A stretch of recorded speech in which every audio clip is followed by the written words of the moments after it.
Hey there, fishing fans! Welcome back to Fishing Advisors. Today, we're diving into a topic that's often debated among anglers. Does a heavy leader kill your fishing lure action?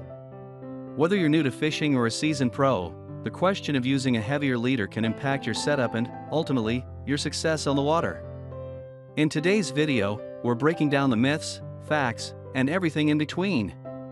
Stick around, because by the end of this video, you'll know exactly when a heavy leader might affect your lure and when it's just a fishing myth. Let's jump right in. Before we dive into the effect of heavy leaders on lure action, let's clarify what a fishing leader actually is. A leader is a short section of line attached between your main line and your lure or hook, and it's usually stronger or more durable. Anglers use leaders for a variety of reasons: to prevent line breakage, to avoid losing tackle to sharp-toothed fish, or to make the line less visible in clear water. But does the weight of that leader really make a difference in how your lure moves? That's what we're here to find out. Now, let's get to the main question: can a heavy leader kill your lure action?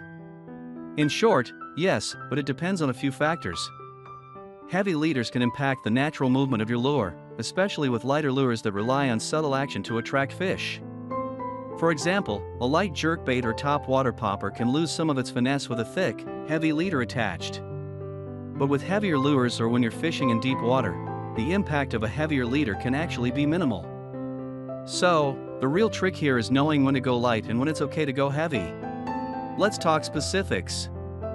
Some lures are definitely more affected by a heavy leader than others.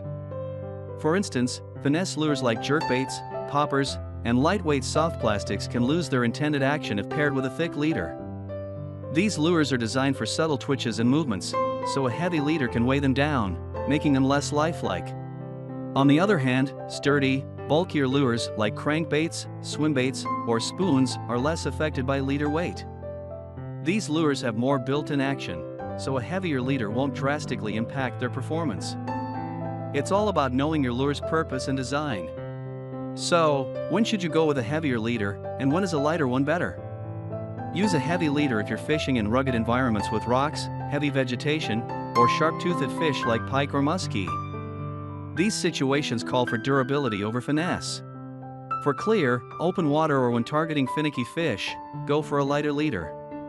This will keep your lure action natural and lifelike, giving you a better chance to attract cautious fish. And remember, lighter leaders are often more difficult for fish to see, so you're less likely to spook your target. To put this debate to the test, let's watch a side-by-side comparison. Here's a lure with a light leader and the same lure with a heavy leader. Notice how the light leader allows the lure to move more freely, mimicking the motion of natural prey. In contrast, the heavy leader slightly restricts the action, especially with smaller, more sensitive lures. For certain fish species that respond to a subtle, natural presentation, this small difference in movement could mean the difference between a bite and a miss. But if you're going after aggressive fish or using a heavier lure, the difference is likely to be negligible. Alright, here are some quick tips for picking the right leader weight.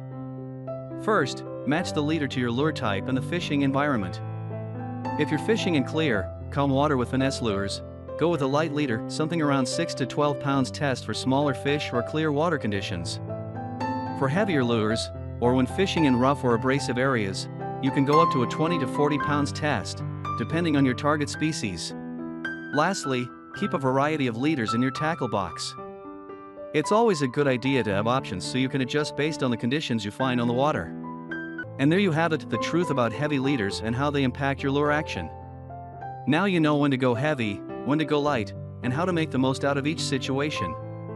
If you found this video helpful, give it a thumbs up, subscribe for more fishing tips, and let us know in the comments, what's your go-to leader weight? Thanks for tuning in, and tight lines, everyone!